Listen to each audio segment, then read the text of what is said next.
Bismillahirrahmanirrahim. Assalamualaikum warahmatullahi wabarakatuh. Alhamdulillah, alhamdulillahilladzi anzala as-sakinah fi qulubil mu'min liyazdadu imanan ma'a imanihim. Asyhadu an la ilaha illallah wahdahu la syarika lah wa asyhadu anna Muhammadan abduhu wa rasuluhu la nabiyya ba'dah. Allahumma shalli wa sallim wa barik ala nabiyyina Muhammadin wa ala alihi wa sahbihi ajma'in, amma ba'd. Puji syukur kehadirat Allah Subhanahu wa taala yang telah menganugerahi kita nikmat yang luar biasa banyak dan tidak mungkin kita bisa menghitungnya. Dan tentu di antara nikmat-nikmatnya yang paling utama adalah nikmat Islam dan iman yang alhamdulillah pada hari ini masih bersama dengan kita. Dan alhamdulillah juga kita pada hari ini masih diberikan kesehatan, masih diberikan juga waktu luang sehingga kita bisa bergabung kembali di kajian mingguan TI 2006 mengaji. Sholawat serta salam semoga senantiasa tercurah kepada Nabi Muhammad SAW, keluarganya, sahabatnya, dan para pengikutnya yang mudah-mudahan kita semua termasuk di dalamnya hingga akhir zaman. Baik rekan-rekan sekalian, saudara-saudara, Bapak dan Ibu, alhamdulillah pada hari ini kita akan kembali melanjutkan materi kita masih di kajian kitab Ushul Tsalatsah. Dan pada hari ini insya Allah kita akan melanjutkan ke topik mengenai mempelajari misi dakwah Rasulullah SAW. Ini sudah kita insya Allah sudah di bagian ke-16 dari 19 pertemuan yang direncanakan untuk kitab Ushul Tsalatsah ini. Bagi rekan-rekan yang mungkin baru bergabung atau ada kajian-kajian terkait Ushul Tsalatsah ini yang tertinggal, bisa dicek di halaman YouTube kita di TI 2006. Insya Allah di sana sudah kami upload semua recording atau rekaman dari kajian-kajian yang telah lalu. Insya Allah kita pada hari ini akan tetap bersama dengan Ustadz Hamdi Hafizahullah Ta'ala yang alhamdulillah sudah berada di tengah kita sekalian juga. Seperti biasa dalam kajian ini mohon untuk bisa mengingatkan kembali untuk adab-adab kajian secara online, di samping adab-adab kajian yang kita semua sudah paham mengenai misalnya pertama menjaga niat tentunya, mudah-mudahan kita tetap bisa menjaga keikhlasan kita selama kajian ini karena ini adalah salah satu dari bentuk ibadah yang agung. Kemudian yang kedua adalah mencatat, jadi sebisa mungkin mencatat materi yang di-share oleh Al-Ustadz pada hari ini, dan mudah-mudahan dengan mencatat itu memudahkan kita untuk bisa mengingat dan mengikat materi yang diajarkan pada malam hari ini. Kemudian untuk ikhwan dipersilahkan untuk bisa membuka video juga, jadi kita bisa bertatap muka walaupun secara daring. Untuk audionya di mute saja sampai dengan nanti sesi diskusi yang tanya jawab. Dan diingatkan kembali kita seperti biasa akan ada 2 sesi. Yang pertama adalah kajian, mendengarkan materi yang akan disampaikan oleh Al-Ustadz, dan kemudian nanti masuk ke tanya jawab. Secara resmi kajian ini insya Allah biasanya berlangsung sampai dengan jam 9, tapi memang karena kondisi waktu Isya pada hari-hari ini, terutama di daerah Jakarta, itu sekitar jam 7:30 lewat sedikit, sehingga memang waktu kita agak mundur, akan tapi tidak masalah kalau untuk rekan-rekan yang nanti di jam 9 mungkin ada uzur dan sebagainya sehingga perlu untuk meninggalkan ruang kajian, dipersilahkan. Kira-kira mungkin itu yang bisa kami ingatkan di awal dari pertemuan ini. Tanpa lama-lama kami persilahkan pada Al-Ustadz untuk dimulai materinya. Tafadhol ya Ustadz. Barakallahu fiik. Assalamualaikum warahmatullahi wabarakatuh. Assalamualaikum. Alhamdulillah wassalatu wassalamu ala Rasulillah wa ala alihi wa ashabihi wa mawalah wa la haula wa la quwwata illa billah, ma ba'd. Kita bersyukur kepada Allah Subhanahu wa taala yang telah memberikan kepada kita semua banyak kenikmatan sehingga pada kesempatan kali ini kembali kita bertemu dalam rangka ibadah yang sangat mulia, yaitu menuntut ilmu. Dan Ibnu Qayyim al-Jauziyah mengatakan dalam kitabnya Miftah Daris Sa'adah bahwa cara yang paling mudah untuk masuk surga adalah dengan menuntut ilmu.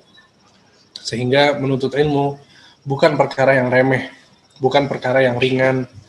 Ya, seorang hamba jika dia berusaha untuk belajar, dia berusaha untuk mendengarkan kajian, berusaha untuk membaca buku, ya, mengkaji permasalahan-permasalahan agama, ini adalah masuk dalam kategori menuntut ilmu.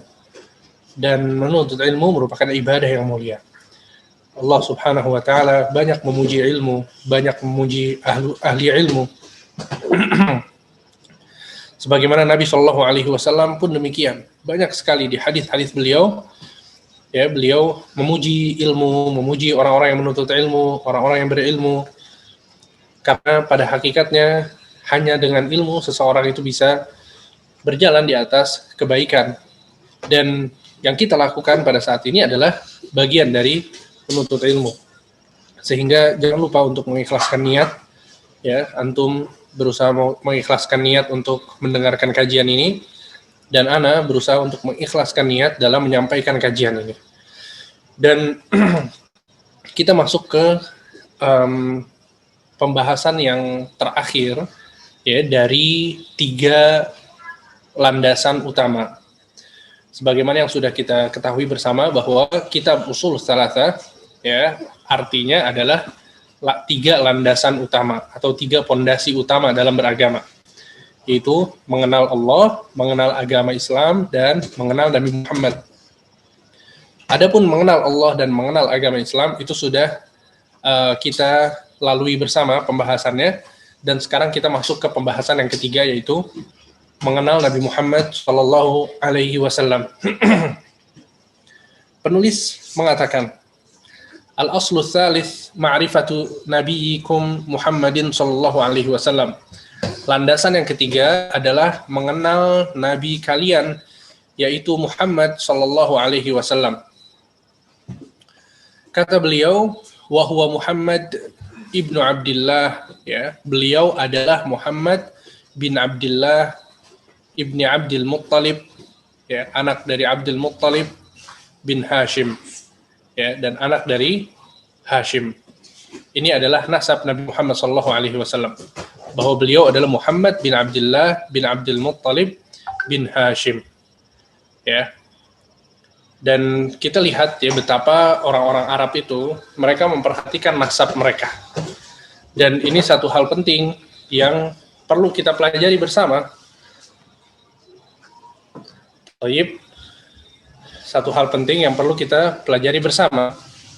Nabi Shallallahu Alaihi Wasallam mengatakan, ta'allamu min ansabikum, litasilu biha arhamakum. Pelajarilah nasab kalian agar kalian bisa bersilaturahmi. Sehingga kalau kita lihat di sini penulis tidak hanya mengatakan Nabi Muhammad Shallallahu Alaihi Wasallam, tidak. Ketika mengenalkan Nabi Muhammad, beliau menyebutkan Nabi Muhammad beserta nasabnya, yaitu Muhammad bin Abdullah bin Abdul Muttalib bin Hashim. Jadi Muhammad ayahnya adalah Abdullah, ayahnya Abdullah adalah Abdul Muttalib, dan ayahnya Abdul Muttalib adalah Hashim. Ya. Dan ini adalah kebiasaan orang Arab yang kemudian disetujui oleh Islam. Ya, kebiasaan orang Arab yang disetujui oleh Islam. Sehingga kita sebagai Muslim seharusnya menjaga tentang nasab ini. Karena biasanya orang-orang Indonesia mereka cuma tahu nama, ya, nama kita, kemudian nama ayah kita, kemudian kakek. Ya, ayahnya kakek jarang ada yang tahu, betul tidak? Kalau ayahnya kakek tahu pun, ayah dari ayah si kakek tersebut, ya, jadi kakeknya kakek jarang ada yang tahu. Ya, jadi kebanyakan orang-orang Indonesia nasabnya terputus di 3 nama atau 4 nama paling maksimal. Sehingga ini bukan kebiasaan yang baik, ya. Ini bukan kebiasaan yang baik. Jadi biasakan kita sebagai, kalau antum adalah orang tua, ya, ketika antum punya anak, antum kenalkan dengan keluarga antum. Ya, antum kenalkan dengan keluarga antum. Kemudian ketika antum misalnya berziarah, ya, ke tempat keluarga antum gitu, ya, paman atau kakek dan lain sebagainya. Ya, kisahkan anak-anak antum ini dengan kisah keluarga. Ya, siapa saja keluarga kita itu, keluarga besar siapa saja. Ini kebiasaan orang Arab. Ya, kenapa kebiasaan ini patut untuk dilestarikan? Karena Nabi SAW sendiri yang mengatakan, ta'allamu min ansabikum, belajarlah kalian nasab kalian, litasilu biha arhamakum, agar kalian bisa menyambung tali silaturahmi. Silaturahmi, ya, dalam bahasa Arab artinya menyambung rahim. Apa itu rahim? Rahim adalah rahim ibu. Ya, jadi yang dinamakan dengan silaturahim itu ketika kita menyambung antara kita, hubungan kita dengan orang-orang yang pernah satu rahim dengan kita. Tentu kita dengan kakak dan adik kita itu semuanya satu rahim. Kemudian kita dengan sepupu-sepupu kita itu juga termasuk silaturahim. Kenapa? Karena rahim kita bersatu di siapa? Di nenek kita. Seperti itu. Dan begitu seterusnya. Sebagian ulama mengatakan yang dimaksudkan dengan silaturahim, di antara Syekh Ibnu Utsaimin rahimahullah menyebutkan bahwa maksud dari silaturahim adalah ketika seseorang itu ya bersatu dengan rahim sampai kakek yang keempat. Sampai kakek yang keempat. Oleh karena itu antum perhatikan di sini. Penulis mengatakan Muhammad bin Abdullah bin Abdul Muttalib bin Hashim bin Abdi Manaf. Ya. Sehingga yang disebut dengan silaturahim ketika anak-anak dari Abdul Manaf, ya termasuk cucunya, kemudian apa yang disebut anak-anaknya, cucunya, cicitnya, ya dan seterusnya, itu semua masuk ke dalam kategori silaturahim. Sehingga di sini penulis menyebutkan Nabi Muhammad dengan nasabnya, dengan sebagian nasabnya, ini adalah satu hal yang perlu dicontoh bagi untuk kita. Ya. Kemudian kata beliau, wa Hashim min Quraisy, dan Hashim itu dari suku Quraisy. Wa Quraisyun minal Arab, dan Quraisy dari bangsa Arab. Wal Arabu, dan bangsa Arab itu min dzurriyyati Ismail bin Ibrahim al-Khalil alaihi wa ala nabiyina afdhalus salatu wassalam. Dan keturunan Ismail itu anaknya Ibrahim. Ya, anaknya Ibrahim al-Khalil yang dicintai oleh Allah. Semoga Allah Subhanahu wa taala memberikan kepadanya dan kepada nabi kita salawat dan salam. Jadi seperti ini silsilah nasabnya. Antum bisa lihat ya, Nabi Ibrahim alaihi salam itu memiliki keturunan-keturunan yang mulia. Enggak ada orang yang punya keturunan yang lebih mulia daripada keturunan Nabi Ibrahim. Kenapa demikian? Karena Nabi Ibrahim ya punya anak siapa? Punya anak Ismail dan punya anak Ishak. Ya, Ishak punya anak Yakub. Yakub punya anak Yusuf.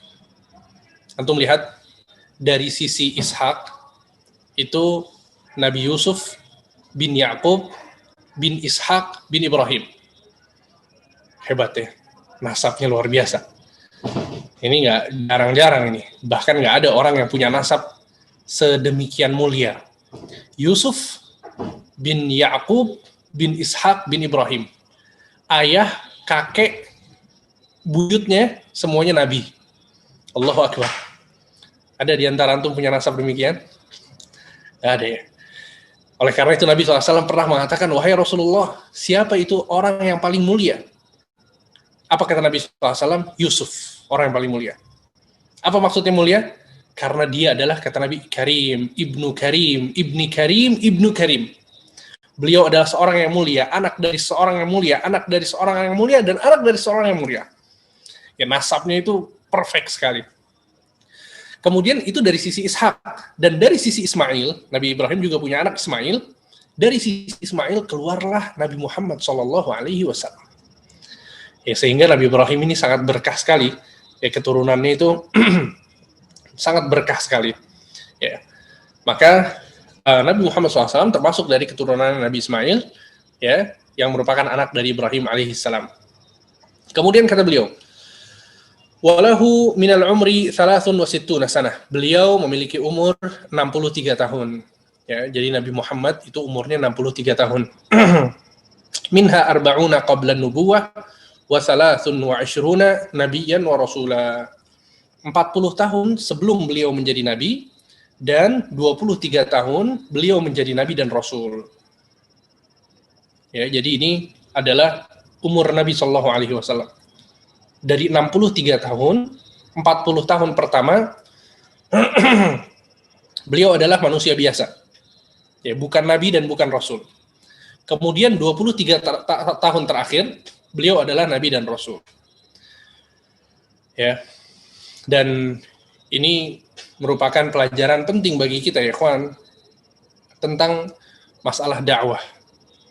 Ya, kita lihat bagaimana Nabi Shallallahu Alaihi Wasallam selama 40 tahun beliau dipersiapkan oleh Allah Subhanahu Wa Taala untuk menjadi nabi dan rasul, sehingga akhlaknya terjaga, ya, budi pekertinya itu terjaga, tentang kejujuran beliau itu terjaga, tutur katanya sopan, santun, ketika beliau berbisnis, ketika beliau berdagang, ya, beliau menunjukkan akhlak mulianya. Itu dilakukan oleh Nabi Muhammad selama 40 tahun. Antum bayangkan. Jadi ketika beliau mengemban amanah berupa kenabian dan kerasulan, betul-betul nggak ada lagi celah untuk menolak risalah yang disampaikan oleh Nabi Muhammad SAW. Ya. Oleh karenanya, kalau kata orang-orang dagang, Nabi Muhammad ini sosok personal branding yang paling sempurna. Karena beliau dipersiapkan dulu 40 tahun, kemudian 23 tahunnya ketika beliau berusaha untuk menyampaikan agama ini, udah nggak ada celah lagi. Semuanya sempurna. Ya, dari mulai kejujurannya, amanahnya, semuanya sempurna. Sehingga ini pesannya untuk kita semua, bahwa kalau kita mau berdakwah, ya usahakan kitanya itu sudah memperbaiki diri. Ya, usahakan kitanya sudah memperbaiki diri.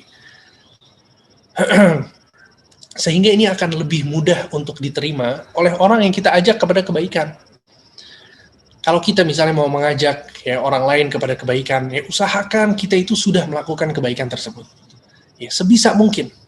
Sebisa mungkin. Sehingga ini yang praktek yang dicontohkan oleh Nabi Muhammad SAW.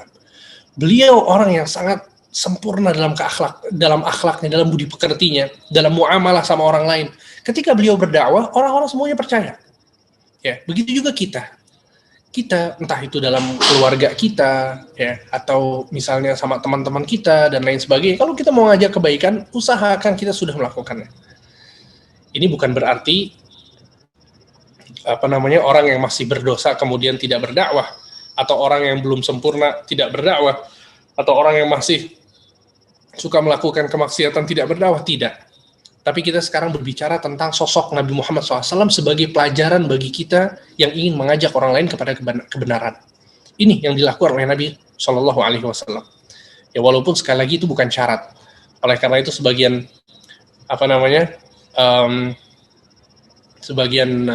ulama, di antara Ibnu Rajab Al-Hambali mengatakan, kalau saja dipersyaratkan seseorang itu kalau mau berdakwah dia harus bersih dari dosa, maka tidak akan ada lagi orang yang berdakwah setelah Nabi Shallallahu Alaihi Wasallam wafat.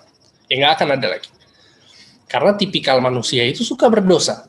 Ya, tapi maksud ana di sini adalah kita mencontoh Nabi ketika beliau diutus, ya, di umur 40 tahun, beliau dalam keadaan siap untuk menyampaikan dakwah dari sisi beliau sudah memiliki akhlak yang baik.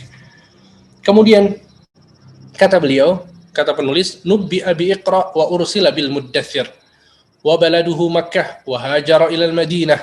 Ya, beliau diangkat menjadi nabi dengan wahyu Iqra. Ya, maksudnya 5 ayat pertama dari surat Al-Alaq. Ya, kita semua tahu kisahnya bagaimana ketika Nabi Shallallahu Alaihi Wasallam ya beribadah, bertahannus. Ya, apa itu tahannus? Tahannus adalah berdiam diri, mendekatkan diri kepada Allah Subhanahu wa taala di tempat yang sepi. Ya, Nabi pergi ke Goa Thur, kemudian beliau berdoa di sana, mendekatkan diri kepada Allah sampai Nabi Allah Subhanahu wa taala mengutus malaikat Jibril untuk menyampaikan wahyu kepada Rasulullah Shallallahu Alaihi Wasallam. Ya, dan ini adalah ibadah yang khusus yang dilakukan oleh Nabi SAW.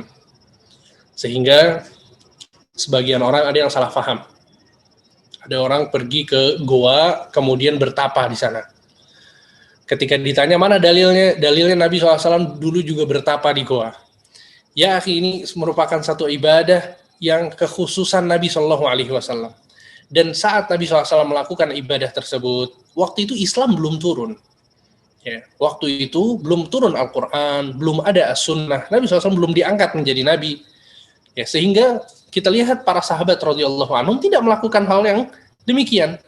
Ya, maka itu bukan ibadah yang umum yang dianjurkan, ya, semua orang boleh melakukannya. Kemudian beliau diutus menjadi Rasul dengan surat Al-Muddathir. Ya. Kenapa dinamakan bahwa Nabi SAW itu diutus menjadi Rasul di surat Al-Muddathir? Karena sebagian ulama menjelaskan bahwa perbedaan antara Nabi dan Rasul adalah bahwa Nabi itu ketika dia diberikan wahyu, tapi tidak diperintahkan untuk disampaikan.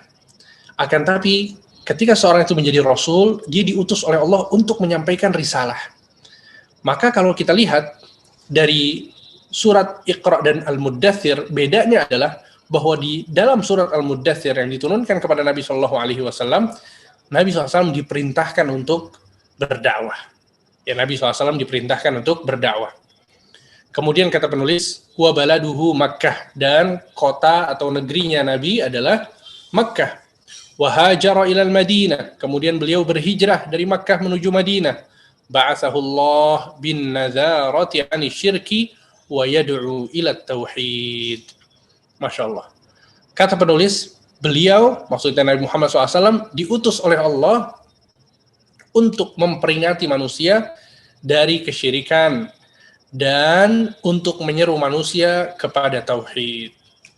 Ini adalah inti dari dakwah Nabi SAW secara keseluruhan. Bahwa Nabi Muhammad SAW, misi dakwahnya adalah mengajak manusia untuk mentauhidkan Allah dan memberikan peringatan kepada manusia agar tidak terjerumus ke dalam kesyirikan. Wad dalilu qauluhu ta'ala, dan dalilnya adalah firman Allah Ta'ala, ya ayyuhal muddathir qum fa'anzir wa rabbaka fakabbir wa thiyabaka fatahhir war rujza fahjur wa la tamnun tastakthir wa li rabbika fasbir. Ya, kata Allah Subhanahu wa taala, ya ayyuhal muddathir, wahai orang yang berselimut, ya, qum fa'anzir, bangunlah engkau dan berilah peringatan. Wa rabbaka fakabbir, ya, dan Tuhanmu agungkanlah. Wa thiyabaka fatahhir, dan bajumu bersihkanlah. War rujza fahjur, dan berhala-berhala itu tinggalkanlah. Kata penulis, wa ma'na qum fa'anzir, arti dari qum fa'anzir, bangunlah dan berilah peringatan. Ya, untuk perhatikan baik-baik. Kata penulis, maksud dari ayat bangunlah dan berilah peringatan, artinya adalah yunziru 'ani syirki wa yad'u ila tauhid, yaitu memberikan peringatan agar manusia tidak terjerumus ke dalam kesyirikan dan agar mengajak manusia kepada tauhid. Lihat, ya, ini surat yang kedua, wahyu yang kedua turun setelah Iqra. Isinya adalah memerintahkan Nabi Muhammad untuk menyerukan kepada tauhid. Wa rabbaka fakabbir, dan Tuhanmu agungkanlah. Kata penulis, maksudnya adalah azimhu bit tauhid.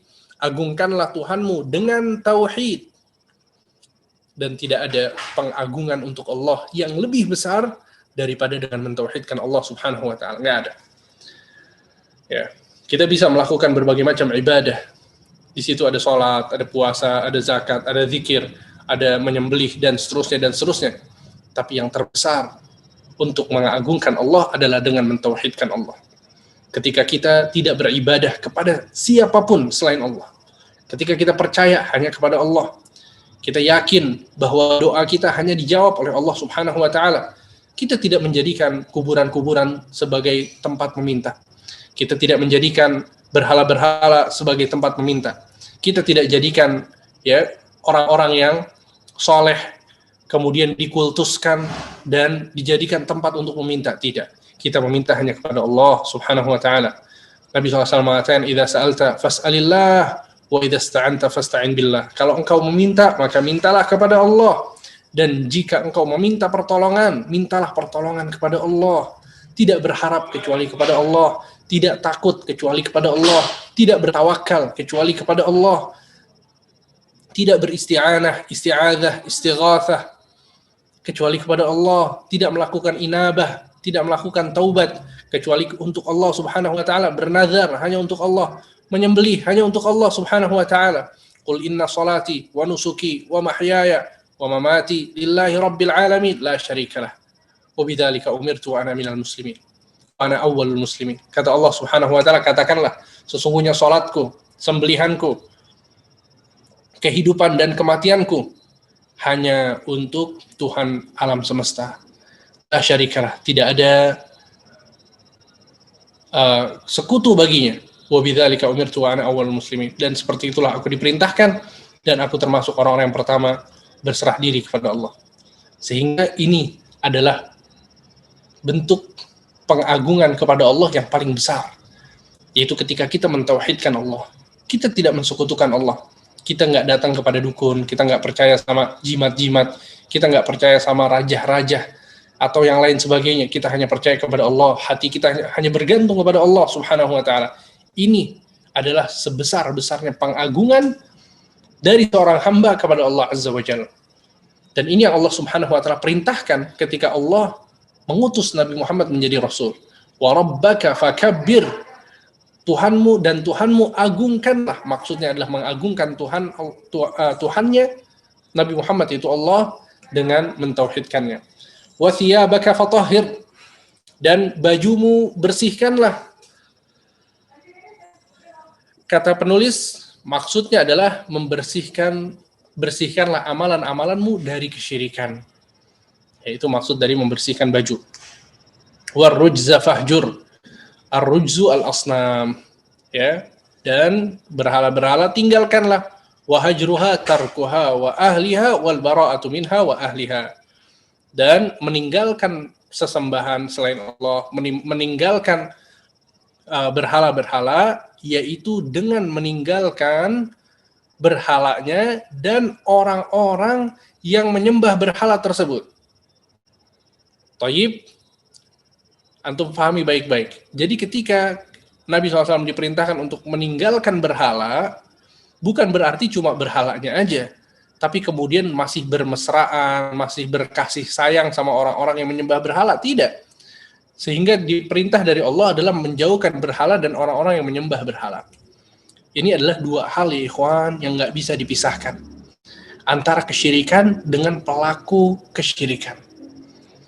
Ya, jadi ini kembali ke pembahasan al-wala wal bara.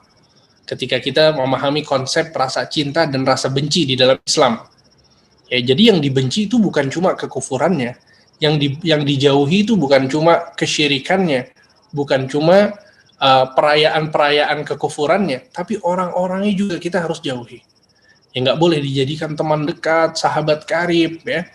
Itu bukan dari ajaran Islam. Taib. Apalagi kemudian dengan mencintai mereka karena agama dan dengan alasan toleransi antar beragama dan lain sebagainya. Dan ini sudah kita bahas ya pada pertemuan yang keempat kalau nggak salah, atau yang kelima, tentang al-wala dan al-bara. Tayyib. Kemudian kata penulis, akhadha ala hadha 10 sinin yad'u ila at-tauhid wa ba'da al-'ashri urija bihi ila as-sama. Kata beliau, Nabi sallallahu alaihi wasallam mendakwahkan hal ini, maksudnya tentang tauhid dan syirik, ya, 10 sinin, 10 tahun. Ya, wa ba'da al-'ashri urija bihi ila as-sama. Kemudian setelah 10 tahun beliau diangkat untuk pergi ke langit, yang biasa disebut dengan al-mi'raj, yaitu perjalanan Nabi SAW dari bumi ke langit ke-7. Wa furidat alaihi shalawatul khams. Dan di sana, di langit ke-7, beliau diberikan kewajiban sholat 5 waktu. Wa shalla fi Makkah 3 sinin. Beliau melaksanakan sholat di Makkah selama 3 tahun. Wa ba'daha umira bil hijrati ilal Madinah. Kemudian setelahnya beliau berhijrah ke Madinah. Ya. Antum perhatikan baik-baik di sini. Nabi SAW diutus ketika umurnya 40 tahun.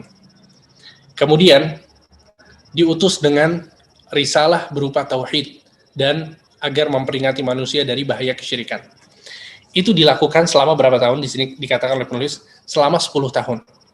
Setelah 10 tahun, diwajibkan sholat kepada Nabi, kemudian Nabi sholat di Makkah 3 tahun, baru kemudian berhijrah.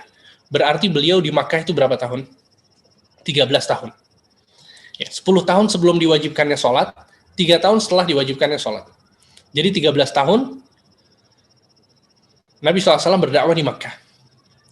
Antum bisa bayangkan, Islam selama 10 tahun berjalan, Nabi SAW berdakwah, mengajak orang-orang untuk masuk Islam, tapi di sana nggak ada sholat 5 waktu.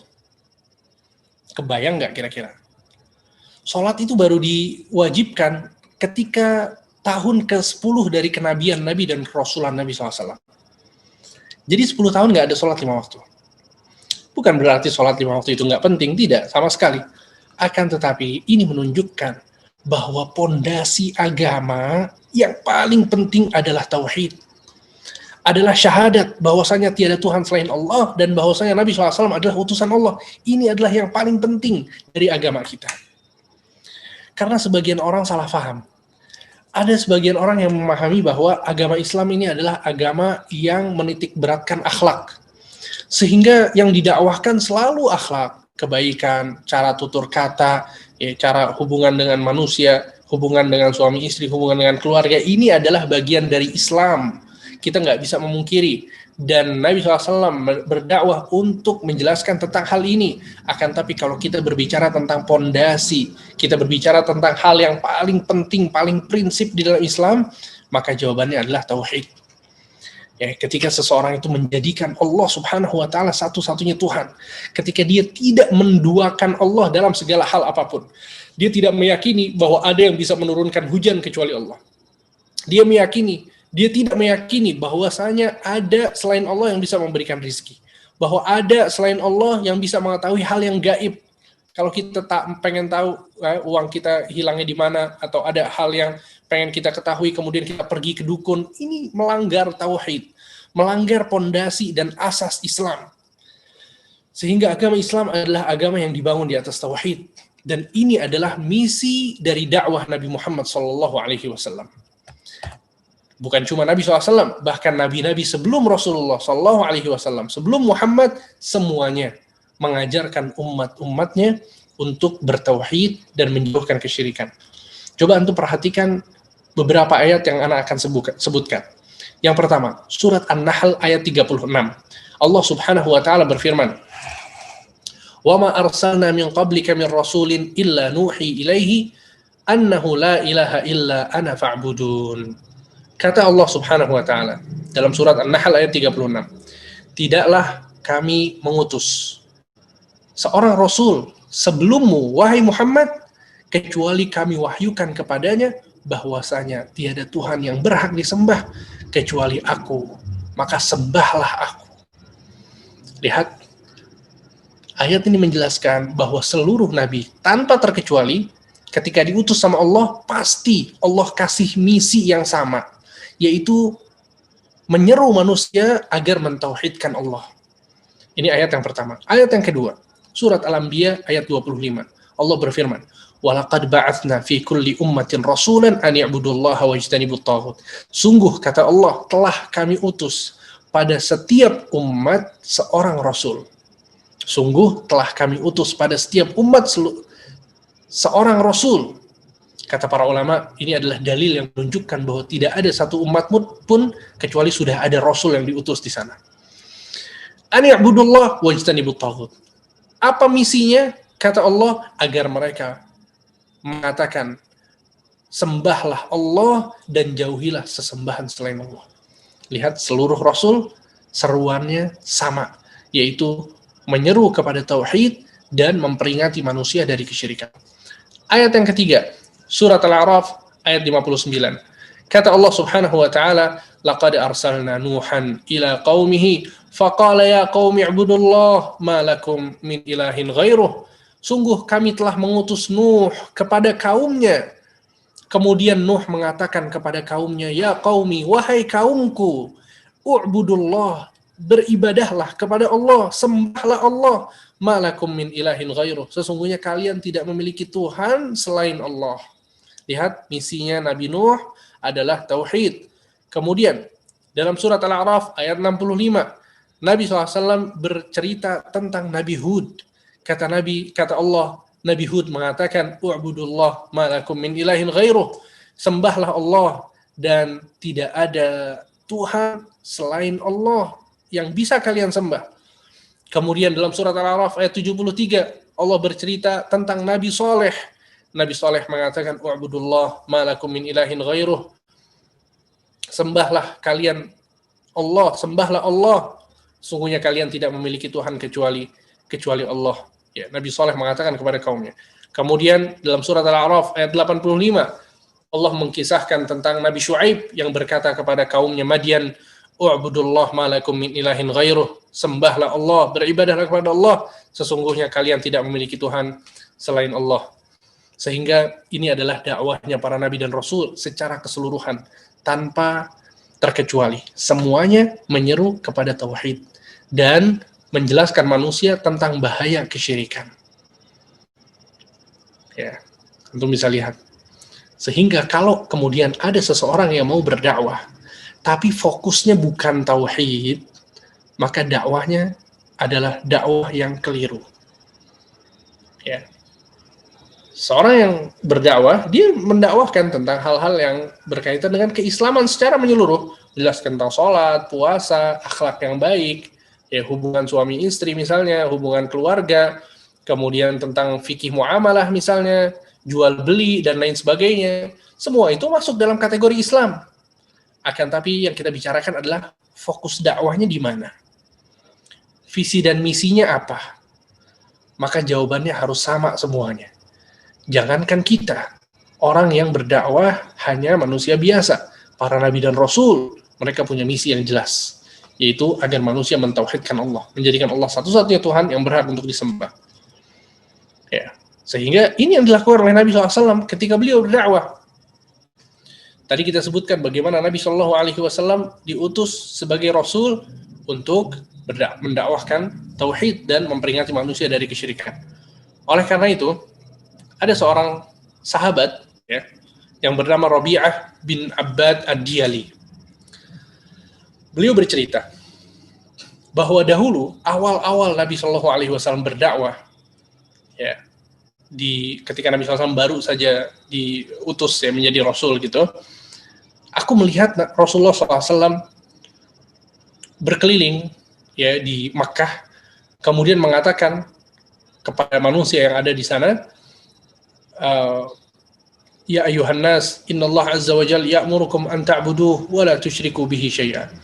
Wahai manusia, ya, wahai masyarakat sekalian, sesungguhnya Allah memerintahkan kalian untuk beribadah kepadanya dan tidak berbuat kesyirikan sedikit pun. Antum bayangkan, Nabi SAW mengatakan ini kepada masyarakat Makkah. Kemudian kata Rabi'ah, dan di belakang Nabi ada seseorang yang mengatakan, "Hadza ya'murukum an tad'u dina abaikum." Ya, sesungguhnya orang ini memerintahkan kalian untuk meninggalkan agama nenek moyang kalian. Ya, jadi Nabi setiap kali mengucapkan tauhid, beribadahlah hanya kepada Allah dan jauhi kesyirikan. Terus ada orang yang di belakangnya mengatakan apa? Sesungguhnya orang ini mengajak kalian untuk meninggalkan nenek moyang kalian. Terus begitu orang yang di belakangnya. Maka Rabi'ah mengatakan, aku pun bertanya tentang orang yang ada di belakangnya ini. Siapa orang tersebut? Maka orang-orang mengatakan itu adalah Abu Lahab. Ya, antum bisa bayangkan. Abu Lahab itu pamannya Nabi SAW. Ya, Abu Lahab itu adik kakak sama Abdullah, ayahnya Nabi. Dan Abu Lahab adalah orang yang sangat gembira tatkala Nabi Muhammad SAW itu terlahir. Ya, ketika Nabi dilahirkan, Abu Lahab langsung mengirimkan budak perempuan yang bernama Thuwaibah untuk menyusui Nabi Muhammad. Jadi Nabi Muhammad disusui pertama kali oleh siapa? Oleh ibunya, kemudian oleh Thuwaibah.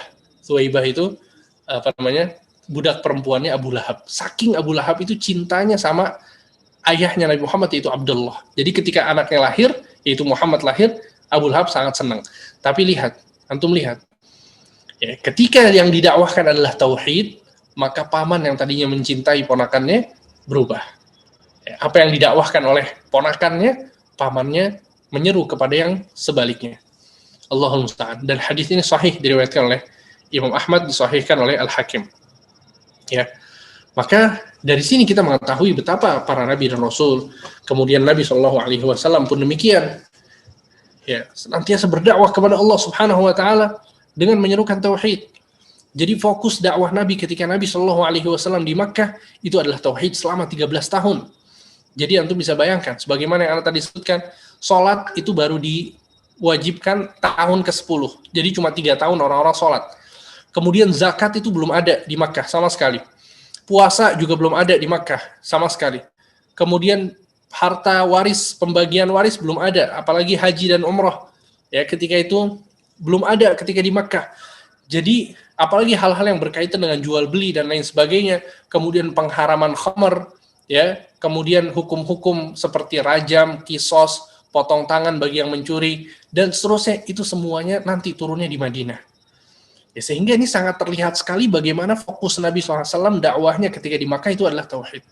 Dan jangan salah paham, bukan berarti ketika Nabi SAW pindah ke Madinah, kemudian tauhidnya ditinggal. Tidak. Nabi SAW mendakwahkan bagian Islam yang lain, akan tapi tauhidnya tetap hadir. Buktinya adalah ketika Nabi SAW melakukan perang Hunain dengan para sahabatnya. Antum bisa bayangkan, dalam kondisi safar untuk berperang, Nabi SAW bersama para sahabatnya. Di tengah jalan, mereka melewati satu pohon yang besar yang dinamakan dengan Dzatu Anwat. Pohon itu digantungkan, ya, di dahannya pedang-pedang kaum musyrikin, orang-orang musyrikin. Mereka meyakini bahwa pohon ini keramat, sehingga kalau digantungkan pedang-pedang mereka akan semakin hebat lagi. Dan mereka beriktikaf di bawah pohon tersebut, duduk, ya, beribadah di bawah pohon itu, karena pohon keramat. Maka sebagian sahabat Nabi mengatakan kepada Nabi, "Ya Rasulullah, ij'al lana dzata anwat kama lahum dzatu anwat." Wahai Rasul, coba buatkan untuk kita pohon keramat dzatu anwat, sebagaimana orang-orang musyrikin ini memiliki pohon dzatu anwat. Antum bayangkan, ini para sahabat, apa yang mereka minta pada hakikatnya, ikhwan? Yang mereka minta adalah sebuah kesyirikan. Yang mereka minta adalah peribadatan kepada selain Allah. Ya, pohon keramat yang diagungkan oleh orang-orang musyrikin, sebagian sahabat meminta hal tersebut. Nabi SAW langsung mengingkari orang-orang yang mengatakan hal tersebut. Nabi mengatakan, Allahu Akbar, innaha sunan. Qultum walladhi qala banu Israel li Musa, ij'al lana ilahan kama lahum alihah, innakum qaumun tajhalun. Kata Nabi SAW, sesungguhnya itu adalah kebiasaan orang-orang Bani Israel ketika mereka mengatakan kepada Nabi Musa, wahai Musa, buatkan untuk kami Tuhan sebagaimana mereka, orang-orang musyrikin, memiliki Tuhan. Jadi Bani Israel itu minta kepada Nabi Musa untuk dibuatkan patung, untuk dibuatkan berhala. Maka Nabi Musa mengatakan kepada Bani Israel, innakum qaumun tajhalun, sesungguhnya kalian adalah orang-orang yang bodoh. Nabi Musa sudah mengajarkan tauhid, mereka semua sudah berislam, beribadah hanya kepada Allah, kemudian malah minta untuk berbuat kesyirikan. Lihat, Nabi marah besar kepada sahabat-sahabatnya ketika mereka terjerumus dalam perkara yang sangat penting ini, urusan tauhid. Ketika mereka ada kesalahan dalam hal ini, meminta untuk berbuat kesyirikan, maka langsung Nabi ingkari. Antum lihat, ikhwan, ini menjelaskan kepada kita betapa besarnya kesalahan sebagian orang yang mengatakan biarkan kesalahan-kesalahan kaum muslimin. Kita sekarang sedang melawan musuh-musuh Islam. Kalau ada di antara kaum muslimin yang salah, kita maafkan saja. Yang penting kita bersatu dulu untuk melawan musuh. Statement ini adalah statement yang salah. Kenapa? Karena statement ini tidak digunakan oleh Nabi SAW. Ketika Nabi SAW mendapati ada sebagian sahabat yang melakukan kesalahan. Apalagi kalau kesalahannya adalah sebuah kesyirikan.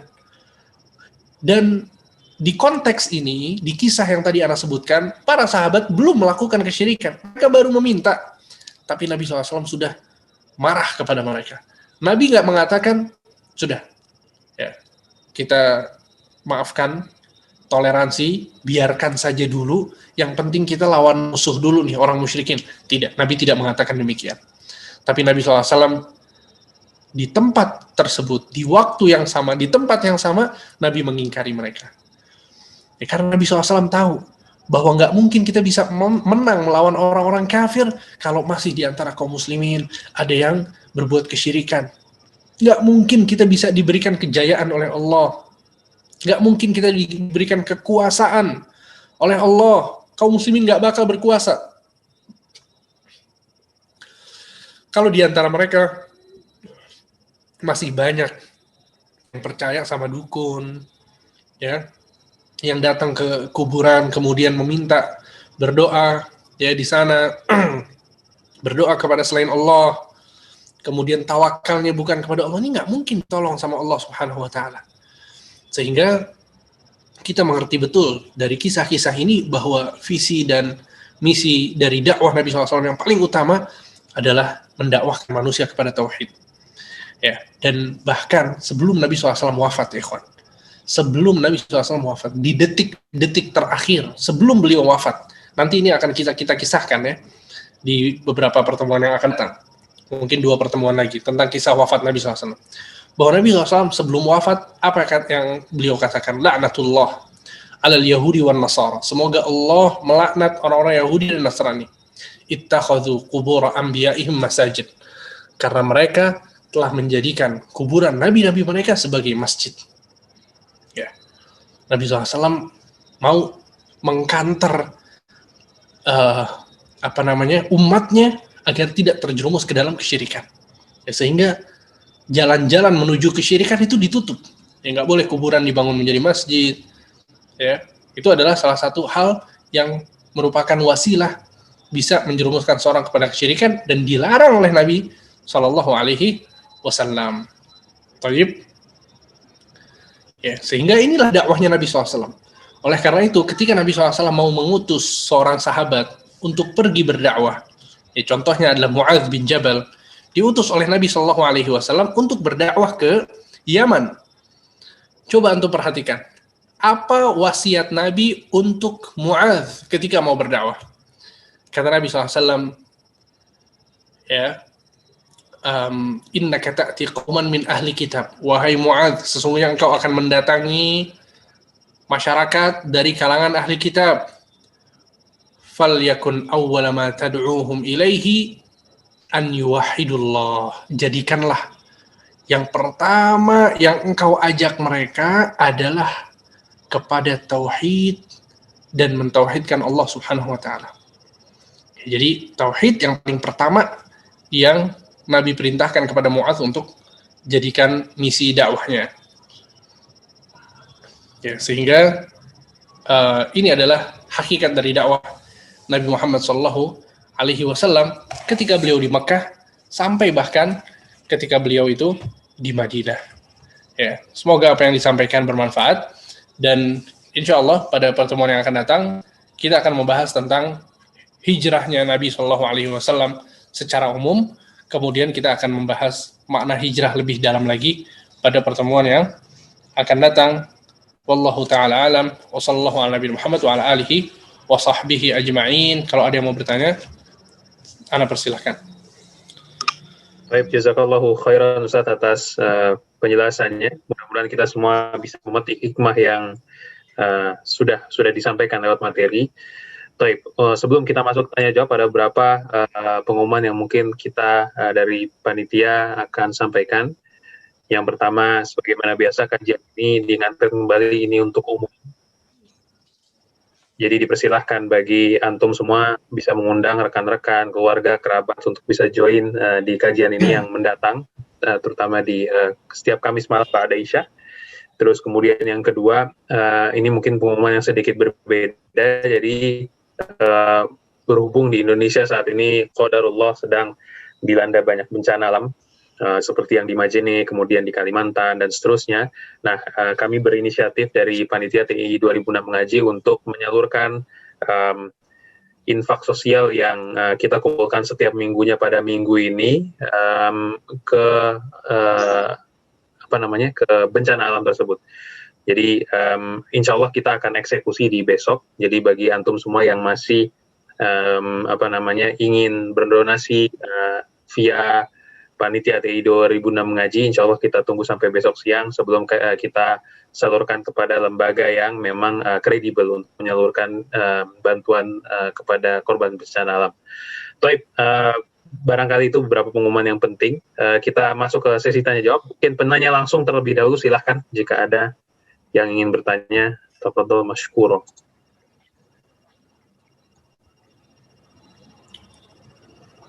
Baik. Kalau belum ada, mungkin Ana ingin sedikit bertanya, Ustaz. Oh, Reza Baskara. Boleh setelah sana ya, Bro. Silakan. Oke. Ya, Ustaz, Barakallahu Fik. Anas ingin sedikit bertanya mengenai cara berdakwah Rasulullah SAW kepada kafir Quraisy di Mekah dengan Yahudi saat di Madinah. Jadi kan kalau kita kita banyak anak pribadi setidaknya itu banyak familiar dengan momen-momen berdakwah Rasulullah SAW kepada kafir Quraisy yang di Mekah gitu ya, baik nyamperin kabilah-kabilah, kemudian bahkan agak melebar ke Thaif dengan berjalan kaki dan sebagainya.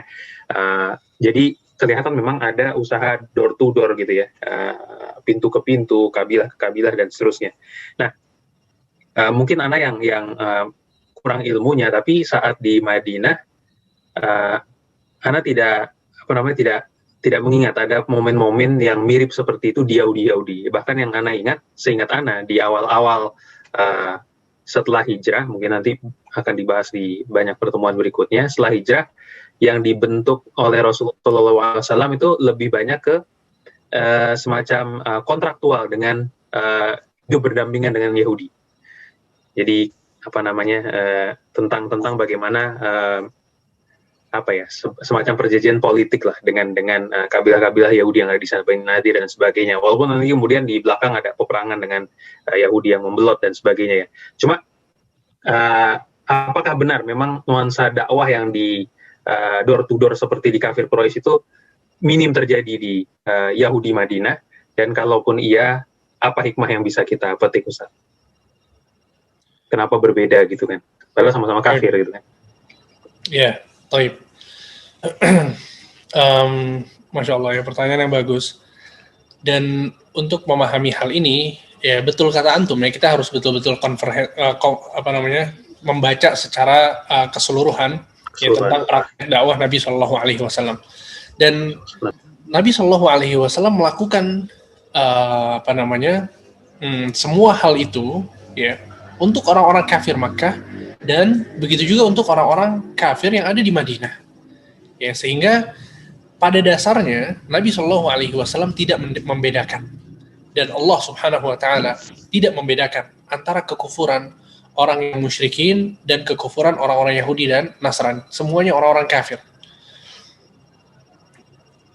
Oleh karena itu dalam surat Al-Bayyinah Allah Subhanahu Wa Taala berfirman, "Lam yakunil ladzina kafaru min ahlil kitabi wal musyrikin." Ya. Orang-orang kafir dari kalangan ahlil kitab dan musyrikin. Mereka dihukumi sama oleh Allah Subhanahu wa taala. Akan tetapi memang terkadang ya Nabi Shallallahu alaihi wasallam melihat kemaslahatan dari setiap orang yang didakwahinya. Dan ini merupakan salah satu kebijaksanaan yang dimiliki oleh Nabi Shallallahu alaihi wasallam yang sering sekali luput dari banyak orang. Ya, jangankan kita bicara tentang orang-orang yang kafir, orang-orang yang muslim saja, Nabi Shallallahu Alaihi Wasallam mendakwahkan mereka dengan cara-cara yang berbeda-beda. Ya, ada orang Badui yang datang ke masjid, kemudian dia kencing di masjid, dan Nabi SAW seakan-akan menyayangi orang tersebut, nggak menghardiknya, nggak menyalahinya sama sekali. Sahabat-sahabat semuanya pada marah. Dan sebaliknya, Mu'adz bin Jabal yang merupakan sahabat yang mulia, kata Nabi SAW, "A'lamu ummati bil halali wal haram Mu'adz bin Jabal." orang yang paling mengerti di umatku tentang halal dan haram adalah Mu'adz bin Jabal. Mu'adz bin Jabal ketika jadi imam kepanjangan 1 rakaat baca Al-Baqarah, Nabi SAW marah besar kepada Mu'adz. Nabi mengatakan, afattanun anta ya Mu'adz. Sesungguhnya engkau adalah orang yang membuat fitnah, wahai Mu'adz. Antum lihat di sini Mu'adz, di sini orang Arab Badui. Nabi SAW mendakwahkan mereka, menyalahkan mereka atau mengoreksi kesalahan mereka dengan cara yang berbeda. Dan secara spesifik ya tentang mendatangi orang-orang kafir itu sama ya, sebagaimana Nabi SAW melakukan itu untuk orang-orang kafir di Makkah, Nabi SAW juga melakukannya ketika Nabi SAW di Madinah. Ya, banyak kisah-kisah yang menjelaskan tentang hal ini. Taib, sehingga Nabi SAW bertemu ya dengan pemuka-pemuka Yahudi. Kemudian Nabi SAW bertemu ya dengan pemuka-pemuka kafir yang lainnya. Dan Nabi SAW membuat perjanjian kepada orang-orang Yahudi dan juga orang-orang musyrikin yang ada di Madinah secara umum, sebagaimana Nabi SAW membuat perjanjian damai juga dengan orang-orang kafir yang ada di Makkah.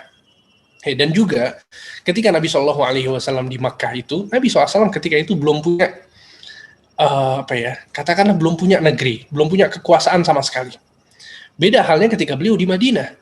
Di Madinah yang menyambut Nabi SAW adalah penduduk Madinah, ya, suku Aus dan Khazraj. Bayangkan, yang nggak setuju sama Nabi SAW saja dari suku Aus dan Khazraj, itu mereka berubah menjadi orang-orang munafik. Yang di depan Nabi, mereka tunduk. Sehingga Nabi SAW memiliki kekuatan yang signifikan sekali ketika Nabi di Madinah jika dibandingkan ketika Nabi SAW di Makkah. Nah, inilah kemudian mengapa Nabi SAW ketika sampai di Madinah, beliau membuat piagam Madinah, ya, bagaimana kemudian berdampingan dengan orang Yahudi dan seterusnya, apa saja perjanjiannya, karena sehingga perjanjian itu dibuat karena Nabi sudah memiliki masa, udah punya masyarakat yang ikut sama Nabi, ya, seakan-akan Madinah itu sudah dikuasai sama Nabi. Beda halnya dengan ketika Nabi SAW di Makkah. Ya, Makkah itu dikuasai sama Abu Jahal, Abu Lahab dan seterusnya, dan Nabi mendatangi mereka dan mereka nggak mau memberikan Nabi SAW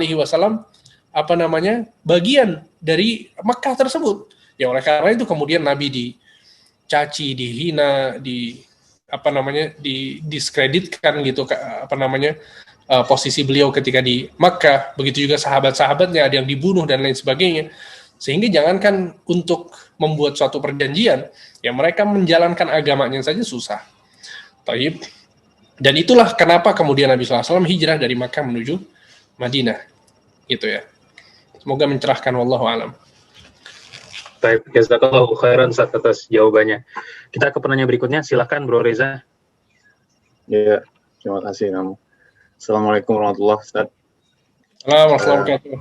Ya, terima kasih atas ilmunya dan kajiannya hari ini, Ustadz. Untuk menyempurnakan pemahaman Ana, Ustadz, Ana izin bertanya mungkin 2 hal yang saling berkaitan. Pertanyaannya mendasar sebenarnya, Ustadz. Yang pertama, kenapa Nabi terakhirnya adalah Nabi Muhammad? Kenapa tidak ada Rasul setelah Nabi Muhammad SAW? Yang kedua adalah apakah ada literasi yang menerangkan bahwa, atau di Al-Quran menerangkan bahwa maksud Allah menyempurnakan Islam itu di zaman Rasulullah SAW gitu. Artinya kenapa Islam itu tidak disempurnakan dari zaman-zaman terdahulu gitu. Kita tahu bahwa jarak Nabi Adam itu mungkin beberapa penelitian mengatakan bahwa itu ada di 209.000 tahun yang lalu gitu ya. Nah, kenapa prosesnya itu sejauh itu dan selama itu? Demikian, Ustaz. Terima kasih. Baik. Masya Allah. Ya, pertanyaan yang bagus. Yang pertama, Allah Subhanahu wa Ta'ala adalah Tuhan semesta alam. Kewajiban kita sebagai Muslim, dan arti dari Muslim adalah berserah diri. Seseorang yang menyerahkan segala-galanya untuk Allah Subhanahu wa Ta'ala. Karena kita yakin Allah adalah Al-Hakim. Nama di antara nama-nama Allah yang mulia adalah Al-Hakim, yaitu yang maha bijaksana. Dan Allah Azza wa Jalla mengatakan, La yus'alu amma yaf'alu wa hum yus'alun. Sesungguhnya Allah tidak ditanya tentang apa yang diperbuat oleh Allah, dan mereka yang akan ditanya, kata Allah, maksudnya adalah manusia. Sehingga Allah Subhanahu wa Ta'ala yang Maha mengetahui tentang siapa yang paling berhak untuk mendapatkan kenabian, siapa yang paling berhak untuk mendapatkan kerasulan. Oleh karena itu, Allah Subhanahu wa Ta'ala mengatakan, wallahu a'lamu haitsu yaj'alu risalatah. Sesungguhnya Allah yang Maha mengetahui kepada siapa Allah memberikan kenabian dan kerasulan. Dan Allah Subhanahu wa Ta'ala juga berfirman dalam ayat lain, yakhluqu ma yasha' wa yakhtar. Wa rabbuka yakhluqu ma yasha' wa yakhtar. Wahai Muhammad, sesungguhnya Tuhanmu menciptakan apa yang Ia kehendaki dan memilih apa yang Ia kehendaki. Sehingga Allah Subhanahu wa Ta'ala yang memilih bahwa Nabi Muhammad adalah nabi yang paling terakhir. Dan Allah Subhanahu wa Ta'ala yang memilih bahwa agama Islam itu disempurnakan di zaman Nabi Muhammad SAW. Sehingga ini merupakan murni dari ketuhanan Allah Subhanahu wa Ta'ala. Ini yang pertama. Kemudian jawaban yang kedua adalah bahwa memang Nabi SAW dijadikan oleh Allah Subhanahu wa Ta'ala sebagai penyempurna agama dari agama-agama sebelumnya. Nabi SAW mengatakan, bu'itha kullu nabiyyin ila qaumihi khassah wa bu'ithu ana ilal ummati ammah. Sesungguhnya setiap nabi, kata Rasulullah SAW, setiap nabi itu diutus kepada kaumnya masing-masing. Adapun aku, maka aku diutus oleh Allah kepada seluruh alam semesta. Ya, sehingga ini yang kemudian kenapa Nabi SAW menjadi nabi yang terakhir. Karena memang nabi-nabi yang datang sebelum Nabi Muhammad, mereka diutus kepada kaum-kaum yang khusus. Nabi Musa kepada Bani Israel, Nabi Nuh kepada kaumnya. Ya, oleh karena itu Nabi Ibrahim dan Nabi Lut itu diutus oleh Allah dalam waktu yang bersamaan. Kenapa demikian? Karena Nabi Ibrahim di suatu kaum, kemudian Nabi Lut di suatu kaum yang lain. Ya. Kemudian Nabi Musa dengan Nabi Khidir juga sama di zaman yang sama. Oleh karena itu ketika Nabi Musa bertemu dengan Nabi Khidir, Nabi Musa mengenalkan dirinya bahwa aku adalah Musa. Maka Nabi Khidir mengatakan, anta Musa Banu Israel, apakah engkau Musa Bani Israel? Ya, kata para ulama, karena Nabi Musa itu khusus untuk Bani Israel, sedangkan Nabi Khidir itu tidak diutus kepada Bani Israel. Ya, jadi ini adalah mengapa kemudian Nabi SAW datangnya terakhir, karena beliau adalah satu-satunya Nabi yang diutus untuk seluruh manusia. Sehingga tidak ada lagi alasan bagi suatu kaum atau yang lainnya mengatakan bahwa Nabi SAW tidak diutus kepadanya. Ini tidak berlaku di zamannya Nabi SAW. Sehingga Nabi SAW mengatakan dalam sebuah hadis yang sahih, kata Rasulullah SAW, la yasma'u bi ahadun min hadhil ummah yahudiyun wala nasraniyun. Kata Nabi, tidaklah ada seorang pun dari umatku ini, baik dia Yahudi ataupun Nasrani. Antum bayangkan, Yahudi dan Nasrani sama Nabi dinamakan dengan umatku. Summalam yu'min billadhi ursiltu bihi illa kana min ashabin nar. Ya, mereka mendengar tentang dakwahku, Yahudi ataupun Nasrani, kemudian mereka tidak mau mengikutiku, maka pasti mereka menjadi penghuni neraka. Ya, jadi ini adalah dalil-dalil yang menjelaskan ya bahwa Nabi SAW diutus kepada seluruh umat, dan inilah mengapa kemudian beliau menjadi nabi yang paling terakhir. Wallahu a'lam. Afwan, sama-sama. Kita ke pertanyaan berikutnya. Ini mungkin mengingatkan juga kepada peserta yang lain, silahkan kalau ada yang punya uzur untuk bisa meninggalkan ruang forum ini, karena sudah jam 9 juga. Kita masuk ke pertanyaan kolom chat. Orang munafik pertama kali muncul ketika Rasulullah berdakwah di Madinah. Apakah artinya tidak ada orang murtad atau khianat selama dakwah di Mekah? Apakah ada hikmah yang diterangkan ulama salaf mengenai hal ini? Barakallahu fiik. Wa fiikum barakallah. Masya Allah. Ya, pertanyaannya bagus. Para ulama mengatakan bahwa orang-orang munafik itu keluar ketika Islam itu kuat. Mereka, orang-orang munafik, pura-pura menjadi Islam, menjadi Muslim, padahal dia adalah kafir. Dia kufur kepada Allah, dia kufur kepada Rasulullah. Ya, dia betul-betul orang kafir, murni. Tayyib, akan tetapi karena Islam sedang kuat, ya, kalau dia menjadi orang kafir mungkin dia akan malu nanti, ya, mungkin ada hak-hak yang dia tidak mendapatkannya dan seterusnya, maka mereka pun berpura-pura menjadi seorang yang muslim. Ini yang dinamakan dengan munafik nifak akbar. Munafik yang nifaknya itu akbar, ya, nifak besar. Nah, ketika Nabi SAW di Makkah, Nabi SAW tertindas. Sahabat-sahabat Nabi yang masuk Islam itu ditindas oleh orang-orang kafir. Jadi nggak akan ada orang munafik di sana. Kalau mereka pura-pura jadi muslim, mereka malah akan ditindas. Ya, sehingga mereka nggak pura-pura jadi muslim. Berbeda halnya ketika di Madinah yang Islam ketika itu sudah kuat, Nabi SAW sudah menjadi pimpinan, Nabi SAW memiliki pasukan perang, sahabat-sahabatnya juga hebat-hebat di sana, menolong Nabi, maka disitulah munculnya orang-orang munafik. Wallahu a'lam. Baik, jazakallahu khairan Ustaz. Masih dari kolom chat. Bismillah, bagaimana menurut Ustaz tentang yang mengatakan kita kan sudah rata-rata Islam, jadi tidak terlalu penting untuk mendakwahkan tauhid, tapi yang paling penting adalah bagaimana khilafah diperjuangkan. Barakallahu fiik. Pertama, bahwa itu tidak benar ya, bahwa kalau kemudian kita Muslim sudah mukmin, kemudian kita tidak membahas tentang tauhid, itu tidak benar. Kenapa demikian? Karena Allah Subhanahu wa taala berfirman, "Ya ayyuhalladzina amanu aminu billahi wa rasulih." Bayangkan, kata Allah, wahai orang-orang yang beriman, berimanlah kalian kepada Allah dan Rasulnya. Lihat, seharusnya konteksnya wahai manusia, wahai orang-orang kafir, ya, tapi di sini wahai orang-orang yang beriman, orang-orang yang sudah beriman. Tapi perintah Allah adalah berimanlah kalian kepada Allah dan Rasul. Ini menunjukkan bahwa keimanan seseorang itu tidak menjadikan dia meninggalkan, ya, perkara-perkara keimanan yang lainnya, yang supaya dia bisa menambah keimanannya. Kemudian juga hadis yang diriwayatkan oleh Imam Muslim. Ya, ini adalah dalil-dalil yang menjelaskan bahwa orang yang sudah beriman pun perlu belajar tauhid.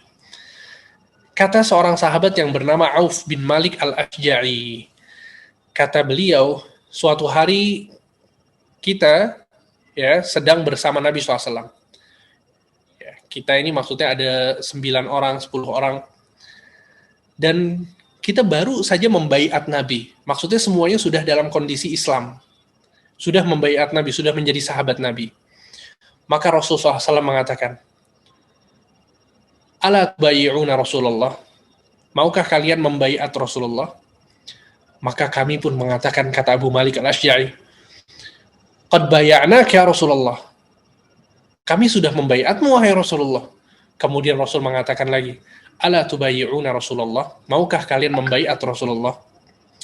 Maka kami mengatakan lagi, kata Abu Malik al-Ashja'i, "Qad baya'naka ya Rasulullah." Kami sudah membaiatmu wahai Rasulullah. Sampai 3 kali. Nabi mengatakan lagi, "Maukah kalian membaiat Rasulullah?" Kami pun mengatakan, "Wahai Rasulullah." Ya, kemudian kami yang ketiganya, kami menjulurkan tangan kita kepada Nabi SAW. Kemudian kami mengatakan, "Qad baya'naka ya Rasulullah." Kami sudah membaiatmu wahai Rasulullah, fa'ala ma nubayyi'uk. Sekarang apa yang harus kami baiat lagi?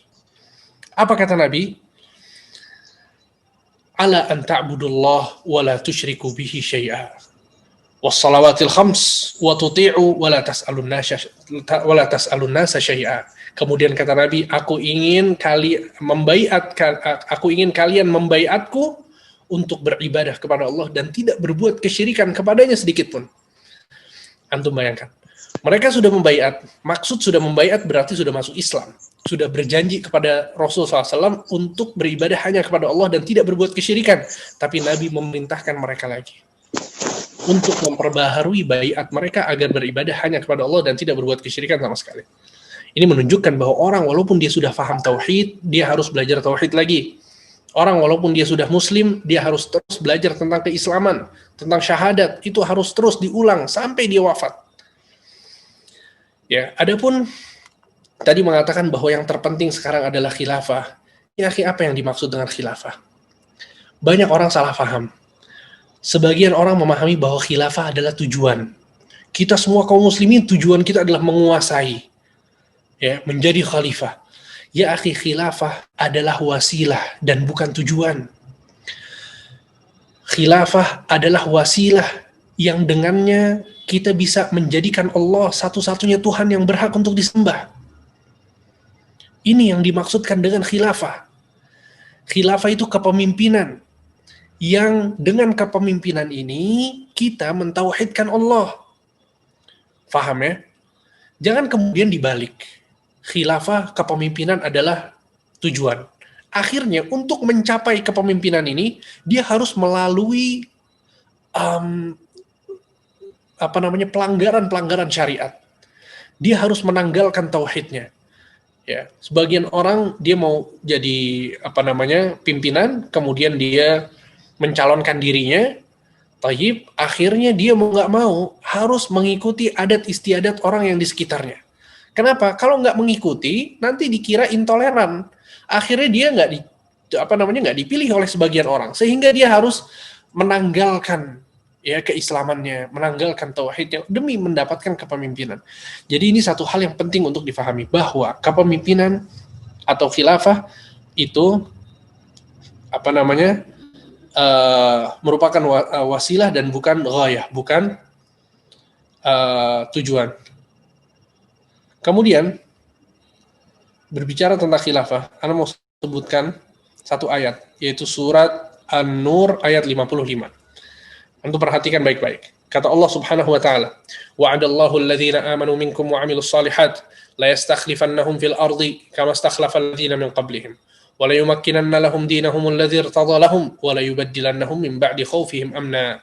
Kata Allah, sesungguhnya Allah berjanji kepada orang-orang beriman di antara kalian dan beramal saleh. Allah akan jadikan mereka khilafah di muka bumi. Lihat, sebagaimana orang-orang yang sebelum mereka mendapatkan khilafah. Kemudian Allah akan menjadikan agama mereka kokoh. Ya. Kemudian yang ketiga, Allah akan mengganti rasa takut mereka dengan keamanan. Lihat 3 janji Allah untuk orang-orang yang beriman dan beramal soleh. Yang pertama khilafah. Yang kedua kokoh di atas agama. Dan yang ketiga adalah rasa aman. Setelah Allah menyebutkan 3 janji ini, kata Allah Subhanahu wa taala, "Ya'budunani la yusyrikuna bi syai'a." Syaratnya adalah mereka beribadah kepadaku dan tidak berbuat syirik sedikit pun.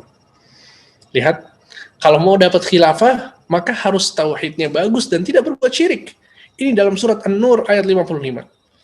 Ya. Sehingga ini satu hal yang sangat penting untuk difahami, bahwa kalau kita mau dapat khilafah, maka tauhidnya harus benar. Ya. Kemudian harus hati-hati dengan kesyirikan, harus sebarkan dakwah tauhid, baru kemudian kita bisa mendapatkan khilafah. Wallahu a'lam. Baik, jazakallahu khairan Ustaz atas jawabannya. Min fadlik antum, bagaimana waktunya Ustaz? Ini di kolom chat masih ada 2-3 pertanyaan lagi yang terkait topik dan ada 2-3 yang tidak terkait topik sih. Tafadhol. Anda jawab singkat-singkat aja nanti, nggak masalah. Singkat aja. Baik. Ini Anda coba gabung-gabung juga ya Ustaz ya, yang berkaitan. Ini ada pertanyaan mengenai dakwah kepada anak. Ada 2 pertanyaan terkait dengan dakwah terhadap kepada anak. Yang pertama adalah mengenai dakwah tauhid kepada anak. Bagaimana cara mudah untuk mengajarkan konsep tauhid kepada anak-anak.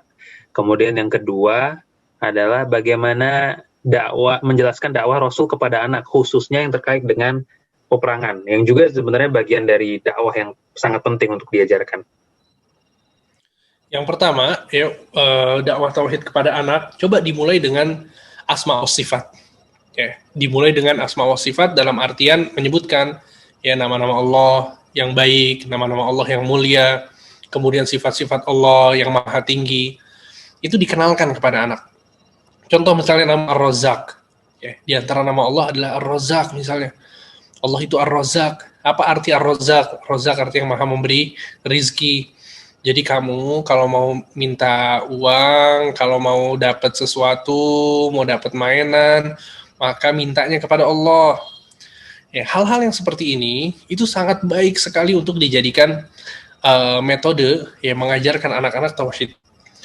Kemudian seperti yang bisa menolong itu cuma Allah. Ya mungkin ayah dan ibu bisa menolong kamu, tapi sebatas hal-hal yang sangat ringan saja. Ya, tapi hal-hal yang besar, ya, seperti menjadikan kamu anak yang sukses, menjadikan kamu anak yang sukses, itu semuanya di tangan Allah. Ya, maksudnya coba kenalkan Allah dengan apa yang Allah Subhanahu wa Ta'ala bisa berikan kepada si anak. Ya, ini sangat menyentuh sekali. Kemudian kalau bisa misalnya dia minta sesuatu, maka diingatkan ya untuk minta juga kepada Allah dan seterusnya. Maka anak katakan bahwa ya sangat baik sekali ketika seorang orang tua seorang ayah atau ibu ya mengajarkan anaknya tentang tauhid dari jalan atau dengan metode menyebutkan tentang nama-nama dan sifat-sifat Allah. Ya, dan kita tahu ya nama-nama dan sifat-sifat Allah ini banyak sekali. Ya antum bisa pilih yang paling mudah untuk difahami. Seperti nama Allah misalnya. Nama Allah itu diambil dari kata-kata ilah yang maksudnya adalah yang disembah. Ya, jadi yang disembah maksudnya kita sholat kepada Allah dan seterusnya. Ya. Dan ini berarti ya ikhwan, antumnya sebagai orang tua tuh harus belajar, ya kan? Itu bisa bayangkan kalau kita nggak punya ilmu kemudian mau mendakwahkan anak tauhid, susah repot. Ya makanya perlu sekali untuk belajar. Ya, khususnya tentang tauhid ini. Ya, jangan sampai, dan subhanallah ikhwan, sering sekali seseorang itu yang tumbuh kemudian dia menjadi sosok yang bertauhid. Sebabnya bukan karena dia belajar tauhid, tapi dia dapat didikan orang tuanya tentang tauhidnya itu kuat. Ya. Sehingga ketika dia besar, dia nggak belajar tauhid pun dia sudah dapat ini dari orang tuanya. Oh iya, ketika dia misalnya ngelihat ada orang yang datang ke dukun atau datang kemana, dia udah nggak percaya udah. Karena memang dari kecilnya itu dikasih didikan sama orang tuanya dengan pendidikan yang benar. Ya, jadi bisa antum bayangkan, ya kalau ini bisa antum bisa belajar tauhid, kemudian pembelajaran ini bisa antum sampaikan ke anak antum, itu dahsyat sekali gitu ya. Maksudnya anak-anak ini bakal tumbuh dengan apa yang antum talqin ketika mereka masih kecil. Wallahu a'lam. Baik, pertanyaan berikutnya, bagaimana keadaan orang tua Nabi Shallallahu Alaihi Wasallam? Ini tampaknya maksudnya di akhirat sana. Ya, ini udah pernah kita bahas juga sebelumnya ya. Jadi al-muhim intinya adalah bahwa dalam hadis yang sahih, Nabi Shallallahu Alaihi Wasallam mengatakan kepada seseorang, Inna abi wa abaka finnar. Sesungguhnya ayahku dan ayahmu itu di neraka. Ya, ini yang dikatakan oleh Nabi Shallallahu Alaihi Wasallam dalam hadis yang sahih. Sehingga Imam Nawawi yang menjelaskan bahwa pendapat yang paling benar tentang hal ini adalah bahwa kedua orang tua Nabi SAW itu di atas agama orang-orang musyrikin. Ya. Dan ini sama sekali bukan berarti kita merendahkan Nabi. Kita nggak mungkin mengatakan bahwa Imam Nawawi itu merendahkan Nabi. Atau ulama-ulama yang lain merendahkan Nabi. Banyak ulama yang berpendapat dengan pendapat ini. Dan bukan berarti mereka sedang merendahkan Nabi. Tidak. Ya. Akan tapi inilah yang keluar dari hasil analisa mereka para ulama. Ya, oleh karena itu, hal ini juga sama seperti Nabi Ibrahim misalnya. Nabi Ibrahim ayahnya ya pembuat patung. Ya, bukan berarti kemudian merendahkan Nabi Ibrahim. Tidak. Ya, kemudian Nabi Nuh juga anaknya ada yang kufur kepada Allah Subhanahu wa Ta'ala. Kemudian Nabi Lut juga demikian, ya istrinya tidak mau beriman kepadanya sehingga ikut diazab oleh Allah Subhanahu wa Ta'ala. Sehingga ini sama sekali bukan merendahkan Nabi, akan tapi ini hasil penelitian para ulama tentang permasalahan ini. Wallahu a'lam. Baik. Ustadz Afwan mengingatkan tadi ada pertanyaan kedua yang terkait dakwah anak. Bagaimana mengajarkan tentang dakwah Rasulullah, terutama pada bagian-bagian tentang perang kepada anak-anak. Wallahu a'lam ya. Mungkin maksudnya peperangan itu cenderung keras mungkin ya. Keras mungkin. Ya, itu maksudnya mungkin. Nggak masalah ya. Maksudnya ini masuk ke ranah tauhid ketika Nabi SAW memerangi orang-orang musyrikin, kemudian bahwa Islam ini musuhnya adalah kekufuran, Ya, tauhid adalah musuhnya kesyirikan. Ya, ini bisa masuk dari hal-hal seperti itu. Dan yang terpenting sebetulnya dari peperangan itu, ya, bukan gorok-gorokannya, ya, bukan pedang ditusuk, ya, itu kita juga ngeri lihatnya, ya kan, bukan itunya yang diajarkan gitu loh, tapi antum ajarkan substansi dari jihad itu sendiri. Nabi Shallallahu Alaihi Wasallam mengatakan, man qatala tahta rayatin ilmiyah, qatala barang siapa yang dia berperang dengan panji yang tidak jelas, qatala li asabiyah, ya, orang yang berperang atas dasar asabiyah, maksudnya karena ini adalah golonganku, dia kemudian berperang, atau dia berperang atas dasar keluarganya, ya, kata Nabi SAW, itu semua bukan jihad fisabilillah, akan tapi jihad fisabilillah, peperangan yang benar adalah li'la kalimatillah, untuk mengangkat nama Allah. Nah, substansi seperti ini yang disampaikan kepada anak kita, ya, bahwa Nabi SAW berperang adalah sebuah wasilah untuk mengangkat nama Allah. Kemudian jika ada orang yang tidak mau, ya, beriman kepada Allah, tidak mau beriman kepada Rasulnya, dan membangkang, ya, dan seterusnya, apalagi kalau antum kemudian masuk ke dalam kisah orang-orang kafir Mekah, yang mereka sudah menyiksa Nabi, membunuh sahabat-sahabat Nabi, ya, karena keimanan mereka. Nah, keimanannya ini yang antum tonjolkan. Jangan kemudian yang ditonjolkan adalah hal-hal yang keras kalau memang dia masih kecil, ya. Seperti itu, wallahu a'lam. Baik, jazakallahu khairan. Ini masih ada 2 pertanyaan lagi, Ustaz, tampaknya. Tafadhal. Baik, ini umum pertanyaannya, mungkin mencakup semua materi kita, mungkin singkat saja, Ustaz. Bagaimana cara kita untuk bisa memahami tauhid dan selalu meningkatkan atau memperkuat tauhid? Dengan belajar pastinya, ya. Dengan belajar itu pasti, ya, pelajari kitab-kitab para ulama, dan kita alhamdulillah ini di kajian Kamis malam ini kita sudah membahas sebelumnya kitab Qawaidul Arba', dan itu isinya tentang tauhid, tentang kesyirikan, perbedaan antara kesyirikan zaman sekarang dengan kesyirikan zaman dahulu. Kemudian di usul salasah juga, ya, banyak pembahasannya di dalamnya tentang tauhid. Ya, ini dengan belajar seperti ini kita mendalami tauhid. Wallahu a'lam. Baik. 2 pertanyaan lagi. Ini dari seorang akhwat, di luar topik, Ustaz. Beliau adalah penyiar di radio dakwah, dan di dalamnya ada unsur musik. Meski musik tersebut dinamai dengan musik positif. Yang beliau tanyakan adalah apakah suara akhwat adalah aurat, mesti digunakan untuk bersiaran di radio dakwah. Dan di radio itu sekali lagi itu memutarkan musik. Apakah sebaiknya saya keluar saja dari radio tersebut? Musik di dalam Islam telah disebutkan banyak ayat, banyak hadis, banyak perkataan ulama dan kesepakatan para ulama tentang pengharamannya.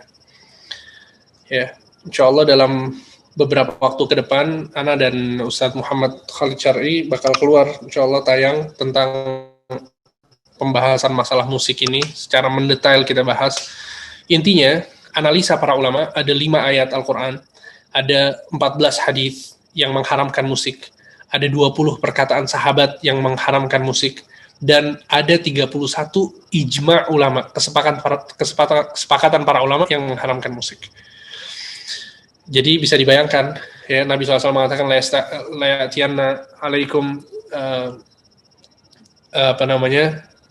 la yakunanna min ummati aqwamun yastahilluna al-hira wal harira wal khamra wal ma'azif, akan datang nanti, ya, orang-orang dari kaumku, dari umatku, yang mereka menghalalkan zina, menghalalkan khamar, menghalalkan sutra bagi laki-laki, dan menghalalkan alat musik.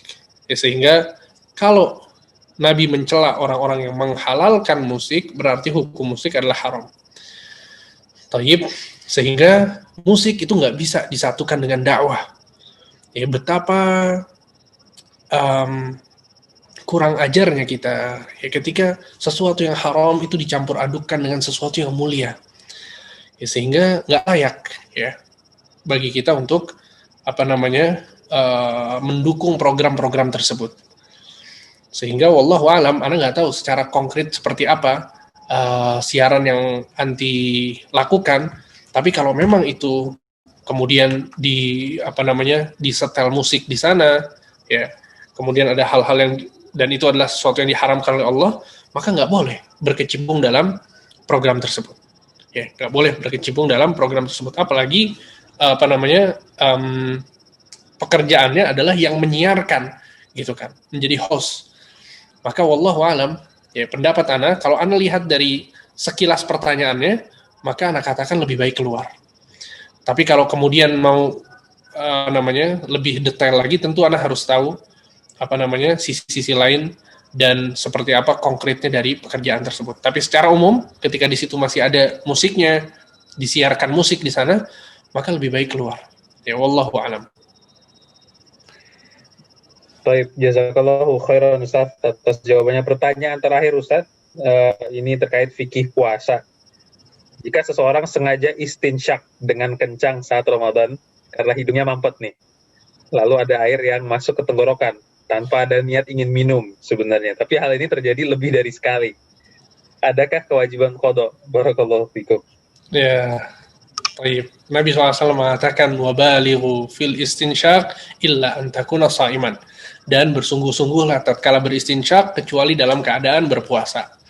Para ulama menjelaskan bahwa ketika seseorang beristinsyak kemudian masuk ke dalam mulutnya, ya, maka itu ketika dia tidak sengaja, tidak niat untuk minum, maka itu insya Allah nggak masalah. Dia nggak perlu ganti puasanya. Yang perlu ganti puasanya adalah ketika dia beristinsyak dan niatnya untuk minum. Jadi dia aus, kemudian dia istinsyak supaya menghilangkan dahaganya. Yang seperti ini baru kemudian batal. Wallahu a'lam. Baik, jazakallahu khairan Ustaz atas jawabannya. Itu adalah pertanyaan penutup pada hari ini. Insyaallah barangkali antum mau menutup dengan 1-2 kalimat nasihat, Ustaz. Baik, ya insyaallah cukup apa yang disampaikan. Intinya adalah tujuan dari judul kajian pada malam ini adalah kita mengetahui tentang visi dan misi dakwahnya Nabi Muhammad SAW. Ya, dan ini juga tujuan disebutkannya sedikit sejarah Nabi SAW di kitab ini. Ya, dan kita yakini bersama bahwa tujuan Nabi SAW dalam dakwah adalah mentauhidkan Allah, ya, menyeru kepada manusia agar bertauhid kepada Allah dan berhati-hati terhadap kesyirikan. Dan inilah yang harus kita contoh ketika kita berdakwah. Ya, wallahu alam. Semoga apa yang disampaikan bisa bermanfaat dalam kehidupan keseharian kita. Wassallallahu ala nabiyina Muhammad wa ala alihi wa sahbihi ajma'in. Subhanakallahumma bihamdika asyhadu an la ilaha illa anta astaghfiruka wa atubu ilaik. Wassalamualaikum warahmatullahi wabarakatuh. Waalaikumsalam warahmatullahi wabarakatuh. Jazakallahu khairan Ustaz atas waktunya dan kesempatannya memberikan materi pada hari ini. Mudah-mudahan Allah senantiasa memberkahi antum dan keluarga dan ilmu antum. Baik, kepada rekan-rekan terima kasih atas atensinya dan mudah-mudahan kita bisa berjumpa lagi di pertemuan kajian mingguan berikutnya. Barusan kita taruh beberapa pengumuman di kolom chat, silahkan untuk bisa disimak. Di sana ada jadwal kajian setiap minggunya, kemudian ada survei kepada antum yang baru hadir mungkin dan belum mengisi survei, bisa diisi di sana untuk pendataan dan kemudian kita akan masukkan ke grup Jarkom. Kemudian ada YouTube channel kita juga, di sana bisa di bookmark, bisa di subscribe, mudah-mudahan bisa menjadi wasilah untuk dakwah dan juga bisa menyebarkan video-video dakwah yang ada di sana. Kemudian yang terakhir adalah rekening infak kajian dan infak kegiatan sosial. Kita memisahkan infak kajian dan infak kegiatan sosial benar-benar supaya sebagai usaha kami untuk bisa amanah kepada niat antum saat berinfak. Infak kajian benar-benar akan kita pakai untuk operasional kajian dan infak kegiatan sosial akan kami salurkan dalam hal-hal sosial sebagaimana yang biasa kita salurkan dan kita laporkan juga setiap minggunya. Dan sebagaimana yang tadi sudah diutarakan, minggu ini insya Allah kita akan menyalurkan infak kegiatan sosial kita kepada para korban bencana alam lewat lembaga-lembaga yang kredibel. Dan kita masih akan menunggu sampai dengan insya Allah besok siang untuk infak kegiatan sosial ini disalurkan, dikumpulkan dan kemudian kita akan salurkan di insya Allah besok siang sampai sore. Jadi masih kita tunggu, barangkali antum ingin melewatkan infak sosialnya lewat kita untuk bencana alam, masih dipersilahkan. Baik, barangkali itu yang bisa kami sampaikan pada hari ini. Mudah-mudahan Allah Subhanahu wa taala senantiasa memberikan kepada kita taufik dan hidayah dan juga kesehatan dan keberkahan hidup dunia dan akhirat. Sallallahu ala nabiyina Muhammad wa ala alihi wa sahbihi ajma'in. Wassalamualaikum warahmatullahi wabarakatuh.